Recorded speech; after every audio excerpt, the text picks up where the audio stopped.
마가복음 13장 24절부터 37절까지 성경 봉독합니다. 함께 시작합니다. 시작. 그때 인자가 구름을 타고 큰 권능과 영광으로 오시는 것을 사람들이 보리라.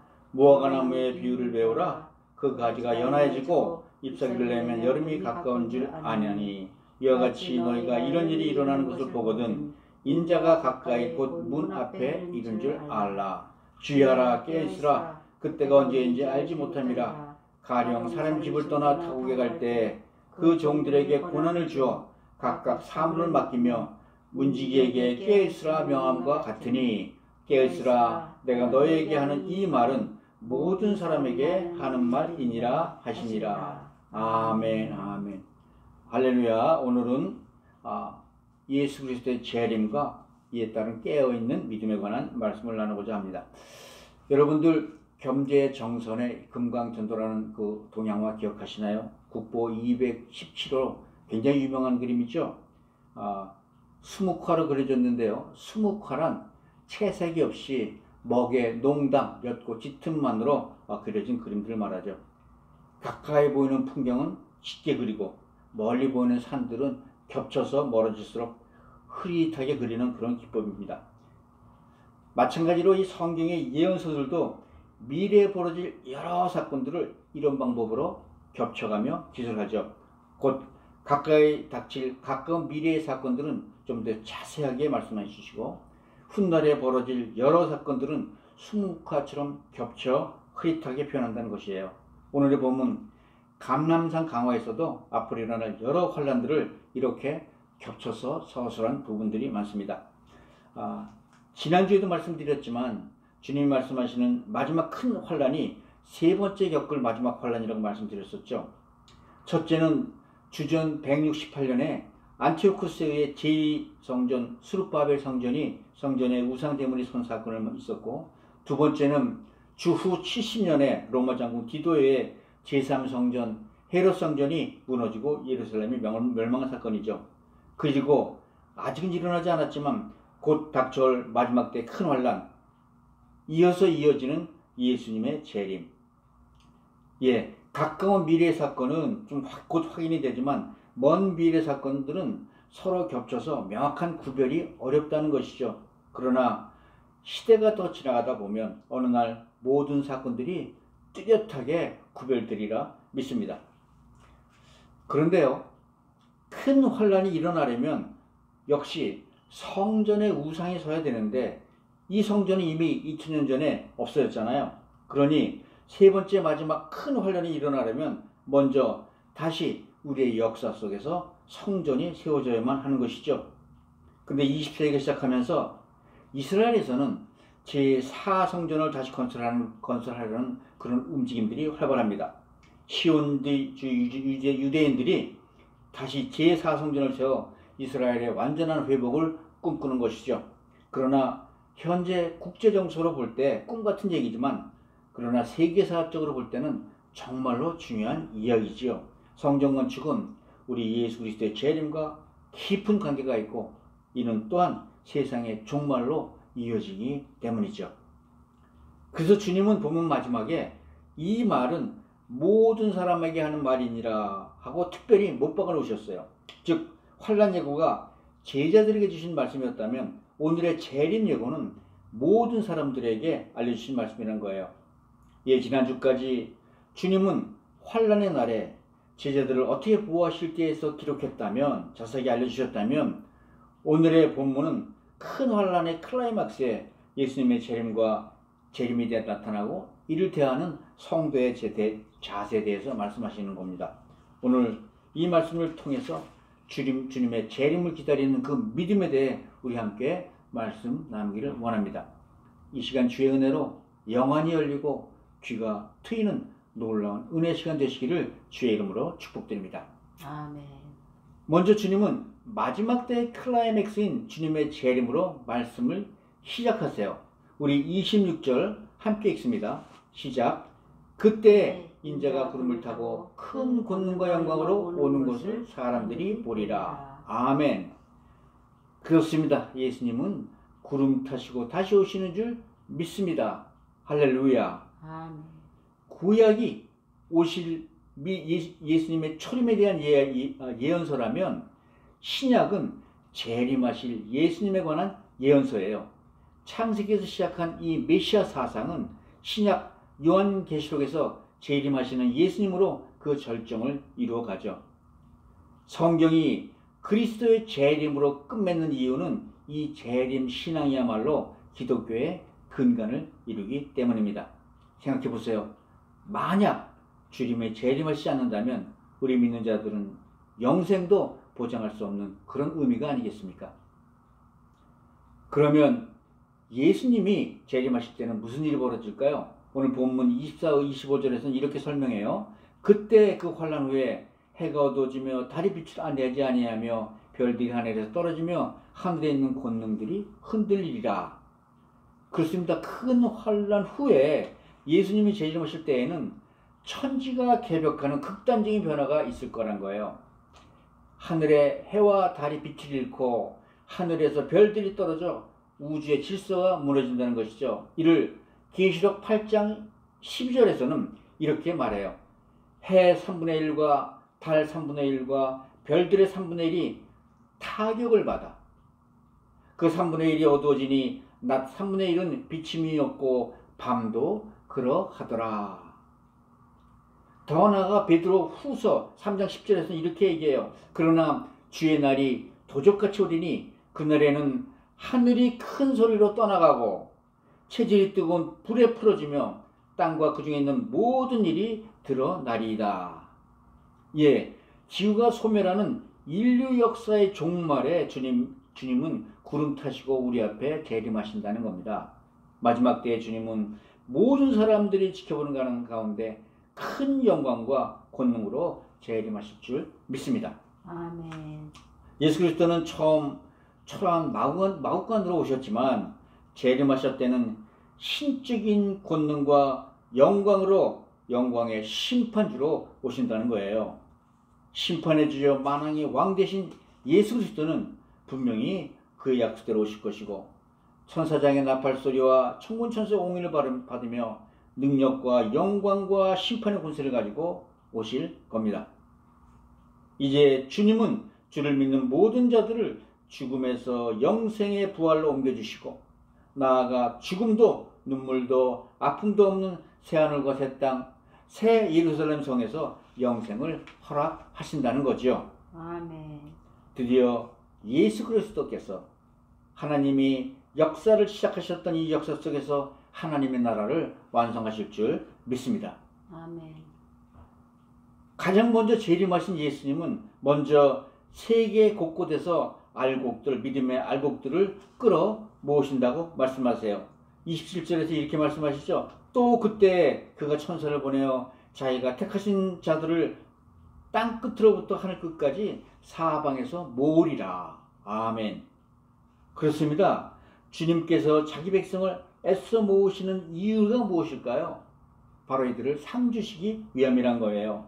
주님은 산 자든지 죽은 자든지 주님을 위해 수고하고 충성스러운 종들의 눈물을 닦아 위로해 주실 것이고 주님을 위해 산 정말 헌신된 성도들에게 상급을 주시고 나아가 이들과 함께 주의 나라에서 왕노릇 하시게 하려고 불러 모으신다는 겁니다. 계시록 20장 11절에서 주님은 이렇게 말씀하시죠. 보라 내가 속히 오리니 내가 줄 상이 있어 각 사람에게 그의 일한 대로 갚아주리라. 아멘. 또 재림하신 주님은 악인도 영벌로 심판하심으로 악의 세력조차 멸망시켜 주신다는 겁니다. 요한복음 5장 25, 28, 29절에서는 이를 주님께서 이렇게 말씀하세요. 진실로 진실로 내가 너에게 이르노니 죽은 자들이 하나님의 아들의 음성을 들을 때가 오나니 곧 이때라. 듣는 자는 살아나리라. 이를 놀랍게 여기지 말라. 무덤 속에 있는 자가 다 그의 음성을 들을 때가 오나니 선한 일을 행한 자는 영생의 부활로 생명의 부활로 악한 일을 행한 자는 심판의 부활로 나오리라. 아멘. 예, 그렇다면 우리 하나님의 재림을 기다리는 하나님의 백성들은 어떻게 살아야 할까요? 가장 중요한 일은 주님의 때가 가까이 왔음을 알아야 한다는 거예요. 주님은 무화과나무의 비유를 통하여 그때가 언제인지 배우라고 말씀하십니다. 28절, 29절 우리 함께 읽습니다. 28절, 29절 시작. 무화과나무의 비유를 배워라. 그 가지가 연하여지고 잎사귀를 내면 여름이 가까운 줄 아나니 이와 같이 너희가 이런 일이 일어나는 것을 보거든 인자가 가까이 곧 문 앞에 이른 줄 알라. 아멘. 예, 이 무화과나무 비유에서 무엇을 배우라고 말씀하시는 걸까요? 우리 지난 월요일 아침에 주님께서 예루살렘 성에 처음 들어오실 때 길가에 무화과나무를 저주하신 적 있지요? 보통 잎이 무성한 무화과나무라면 열매를 맺어야만 했지만 그 나무에는 열매가 없었기 때문이에요. 원래 무화과나무는 먼저 잎보다 열매를 낸 후에 잎이 무성해지면 그때 다시 좋은 열매를 맺어요. 그래서 무화과 잎사귀를 보면 그때가 봄인지 여름인지 아니면 겨울인지 알 수가 있다는 거예요. 이스라엘 백성들은 그런 무화과나무를 이스라엘의 상징으로 여겼고, 다른 말로 주님은 잎새가 무성할 뿐 열매를 맺지 못하는 이 이스라엘을 저주하셨던 것이죠. 마찬가지로 이런 예수님의 저주와 함께 이스라엘에 큰 환란이 다가올 것을 알라시는 거예요. 나아가 이런 큰 환란의 징조를 통해 주님의 재림이 바로 문 밖에 이른 줄 알아야 한다는 것입니다. 여러분, 세상의 종말과 재림의 징조, 재림의 확실성에 대해서는 정말로 아는 것이 중요한 일입니다. 모르기 때문에 사람들은 이 세상이 전부인 것처럼 자기 마음대로 살아가는 거 아니겠어요? 돈과 명예와 쾌락에 빠져 예수님과는 전혀 상관없는 그런 인생을 살고 된다는 것이죠. 그러다 보니까 조그만 어려움만 만나도 낙심하고 시험 들고 불안한 삶의 그런 인생을 마치게 되는 것이에요. 여러분, 무작정 산을 넘는 사람과 그 산 너머에 황금이 있다는 걸 아는 사람들의 발걸음은 정말로 같을 수가 없지요. 죽으면 누구나 주의 심판이 기다리는 걸 아는 사람은 그의 삶의 태도와 방법이 다를 수밖에 없는 것이죠. 그렇습니다. 그래서 아는 것은 정말 중요한 일입니다. 사람은 자기가 아는 만큼 살아가는 존재이기 때문이죠. 주님의 재림이 있다는 사실을 알기에 믿는 자들은 영생의 소망을 가지고 살아갈 수 있는 거예요. 비록 오늘 환난을 맞아 삶이 힘들고 어렵고 고달파도 예수 그리스도가 재림하시는 날 바로 주님의 위로와 칭찬이 있음을 알기에 오늘 다시 힘을 내고 용기를 내어 소망 중에 살아갈 수 있을 줄 믿습니다. 아멘. 그렇습니다. 그리스도의 재림을 알고 사는 삶과 모르는 삶의 차이가 바로 우리 인생을 결정해요. 더구나 예수 그리스도의 재림의 날이 모든 인류의 운명이 끝나는 날이잖아요. 세상은 창세로부터 시작해서 예수님의 재림이라는 역사의 종착점을 향하여 쉬지 않고 달려나갑니다. 현재 우주 만물이 끝이 나고 새하늘과 새 땅이란 새 옷을 갈아입고 변화되는 날을 만나는 거예요. 그날은 세상 만물이 하나님의 심판을 받아 태초에 창조하셨던 하나님의 질서가 완전히 회복되는 날이기도 합니다. 이를 계시록 21장 1, 2절에서는 이렇게 말하죠. 또 내가 새하늘과 새 땅을 보니 처음 하늘과 처음 땅이 없어졌고 바다도 다시 있지 아니하더라. 또 내가 보매 거룩한 성 새 예루살렘이 하나님께로부터 하늘로 내려오니 그 준비한 것이 신부가 남편을 위해 단장한 것 같더라. 아멘. 그렇습니다. 예수 그리스도의 재림이야말로 믿는 자들에게는 산소망이 되는 것이죠. 이 재림에 산소망을 잃어버릴 때 우리 믿는 자들도 심각한 영적인 질병에 시달리게 되는 거예요. 예수 그리스도의 재림을 알아 소망과 기쁨이 넘치는 삶을 살아가는 우리 성도들 모두 되시기를 주의 이름으로 축복합니다. 아멘. 그런데 두 번째로 재림의 때가 언제일지 모르기 때문에 언제나 이 재림에 대비해서 살아가야 한다는 것이에요. 우리 33절 함께 읽습니다. 33절 함께 읽습니다. 시작. 주의하라 깨어있으라 그때가 언제인지 알지 못함이라. NIV 보니까요. Be on guard, be alert. You do not know when that time will come. 그렇습니다. 주님의 재림의 날은 언제인지 아무도 모른다는 거예요. 그런데 30절을 보니까요. 예수님은 이 세대가 지나가기 전에 이 모든 일이 다 일어나리라고 말씀하세요. 그리고 바로 이어서 32절에서는 주님은 그날과 그때는 아무도 모른다고 다시 말씀하세요. 이 두 말씀은 정반대 말씀이잖아요. 이는 서론에서 말씀드렸던 묵시록의 수치와 기법과 마찬가지예요. 곧 일어날 사건은 자세히, 그리고 뒤에 일어날 말세와 예수님의 재림에 대해서는 흐릿하게 보여주시고 있는 것이죠. 여러분, 예수님 먼저 이스라엘을 통해 무화과나무에서 배우라고 말씀하셨죠. 즉 30절에 이 세대가 지나가기 전에 다 일어날 일은 예루살렘의 멸망에 관한 일이었고요. 32절에 그날과 그때는 아무도 모른다는 말씀은 세상의 멸망과 그리스도의 재림의 때에 관한 예언입니다. 예, 그리스도의 재림과 세상의 멸망에 관해서는 사람들이 아무리 알려고 해도 알 수가 없다는 거예요. 주님은 곧 일어날 이스라엘의 멸망에 관해서는 확실히 말씀해 주셨지만 예수님이 재림과 세상의 멸망에 관해서는 아무도 모른다고 말씀하시는 거죠. 그저 모른다고 말씀하시는 것이 아니라 나아가 주님은 그날과 그때에 대해서 하늘에 있는 천사도 모른다고 강조하시죠. 너무 중요한 일이라 하나님이 당신의 신분을 꾸린 천사의 얘기들까지도 비밀로 감추셨다는 거예요. 그뿐만 아니죠. 주님께서는 더 강조하시기를 그날과 그때는 아들조차 모른다고 말씀하세요. 그런데 여러분, 하나님의 본체 대신 하나님의 아들도 모른다는 게 이게 말이 되는 일입니까? 이같이 자신의 역할에 대해서 주님은 요한복음 5장 30절에서 이렇게 말씀하세요. 내가 아무것도 스스로 할 수 없노라. 듣는 대로 심판하느니 나는 내 뜻대로 하지 않고 나를 보내신 이의 뜻대로 하려 함으로 내 심판은 의로우니라.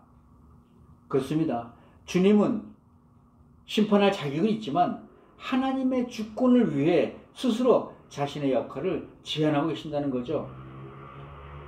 빌립보 2장 6절 8절을 보면 사도 바울은 하나님과 예수님의 관계를 이렇게 설명해요. 그는 근본 하나님의 본체시나 하나님과 동등함을 취할 것으로 여기지 아니하시고 오히려 자기를 비워 종의 형체를 가지사 사람들과 같이 되셨고 사람의 모양으로 나타나사 자기를 낮추시고 죽기까지 복종하셨으니 곧 십자가에서 죽으심이라. 아멘. 예수 재림의 날과 세상 종말의 때는 온전히 하나님의 주권에 관한 일인 줄 믿습니다. 아멘. 그럼에도 불구하고 이 세상에는 우리 지구의 종말을 알려는 수많은 무리들이 존재하죠. 보통 시한부 종말론자라고 부르는데 우리도 한때는 다미 선교에 휘말려 여러 사람들이 고역을 치렀죠. 20세기 들어서 유명한 시한부 종말론자들은 안식교의 창시자 밀러, 또 여호와의 증인을 들 수가 있고요.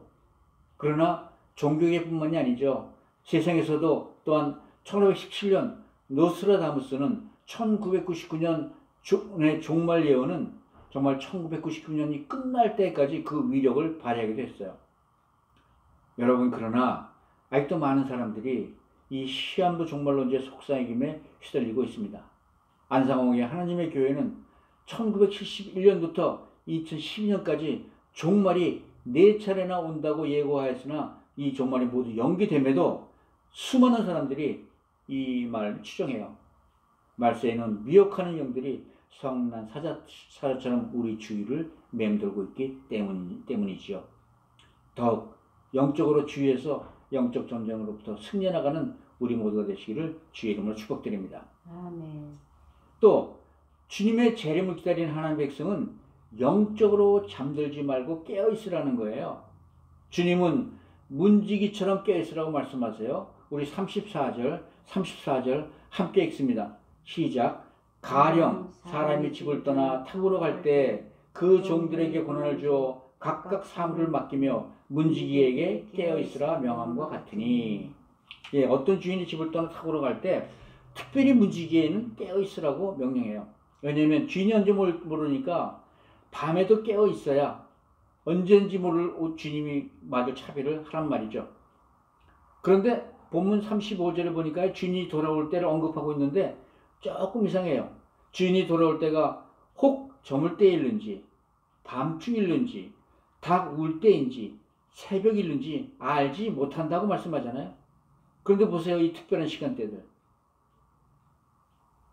저물 때인지 밤중인지 닭 울 때인지 새벽일지, 즉 저녁 때부터 새벽까지 언제가 될지 우리가 보통 잠자는 그런 시간대라는 거예요. 그러나 여러분, 이스라엘에서는 지금도 문화적으로나 사회적으로나 밤무라는 게 거의 없어요. 밤에는 가족과 함께 집에 머무는 게 그들의 율법적인 습관이죠. 그래서 당시에는 극히 외적인 경우를 제외하고는 밤에 여행하는 법이 없었어요. 여행자도 주로 낮에 여행하고 밤에는 안전한 곳에서 쉬었다가 날이 밝으면 다시 여행을 하는 방식이죠. 그런데도 불구하고 주인은 모든 사람이 자는 밤 시간에 돌아오시겠다고 말씀하시는 거예요. 왜 굳이 밤 시간에 돌아오시다는 걸까요? 그리고 주님은 36절에서 이런 말씀을 더 붙이십니다. 그가 후련히 와서 너의 자는 것을 보이지 않도록 하라. 즉 문지기는 마치 군대에서 야간 보초를 쏘듯이 자지 말고 밤새 깨어있는 분이잖아요. 이는 탁으로 여행 갔던 주인이 전혀 예상치 못하는 시간에 들어와서 즉시 결산할 준비를 모두 갖추고 서울치 말라는 거죠. 종이나 문지기나 모두 얼마나 성실히 자기 맡은 임무를 다하고 있는지 바로 즉시 점검하겠다는 그런 의미 아니겠어요. 그런데 여러분, 자지 말고 깨어있으라는 말씀은 평생 철학이 이루어하다는 말씀은 아니죠. 아무리 충성된 문지기라 해도 하루 이틀도 아니고 어떻게 매일 밤새도록 자지 않고 버틸 수가 있겠어요. 이 말씀은 주님이 올 때 문지기가 깨어있어야 모든 종들에게 주님이 오셨음을 알 수 있다는 말씀이고, 또 문지기는 문지기대로 종들은 종대로 주님이 맡긴 사물을 충성하게 잘 감당해야만 심판을 받을 수 있다는 말씀이죠. 그러므로 여기서 깨어있으라는 말씀은 사실은 기도하라는 말씀이에요. 여러분, 하나님께서 환난의 날들을 감해 주시려고 우리에게 베푸신 특별한 은혜 기억하시죠? 기도해야 세상의 악한 영으로부터 미혹당하지 않습니다. 큰 환난이 폭풍우처럼 몰아쳐도 기도하면 그 환난조차 감당할 만한 바람으로 변하게 해주신다는 거예요. 복음 전하다 세상으로부터 핍박을 들은 성도들은 오직 기도할 때 성령의 능력으로 이기게 해주신다는 것이죠. 여러분, 기도는 내가 하나님의 백성이요 나의 날 모두 하나님의 소유입니다 라고 하는 그런 고백과 마찬가지입니다. 내 안에 계신 주님과 기도할 때 주님은 내게 힘 주시고 이 모든 일들을 감당케 하여 주시는 줄 믿습니다. 아멘. 여러분, 처음에 성전을 떠나 베드니로 향하신 주님께서 감람산에 걸음을 멈추셨죠? 여러분, 이때 4명의 제자들은 예수님께 나와 이스라엘과 성전의 저주에 관해 묻던 걸 기억하시는지 모르겠어요. 어느 때 이런 일이 있겠사오며 이 모든 일이 일어날 때 무슨 징조가 있사오리까? 이에 예수님은 제자들의 질문에 긴 대답의 예언을 마치시면서 이렇게 말씀을 맺으세요. 37절 함께 읽습니다. 시작. 깨어있으라. 내가 너에게 하는 이 말은 모든 사람에게 하는 말이니라. 아멘. 예수님은 탁으로 떠나는 주인의 비유로 이제 자신이 떠날 때가 다 되었음을 제자에게 밝히신 거예요. 그러나 제자들은 이 말씀이 바로 며칠 후에 갑자기 벌어질 일이라는 것은 꿈에도 생각하지 못했죠. 그러나 여러분, 집 주인이 돌아오듯이 주님은 사람들이 전혀 이상치 못하는 그럴 때 다시 오실 줄로 믿습니다. 호련히 하늘로부터 구름을 타고 큰 영광과 모든 권능으로 다시 오실 줄 믿습니다.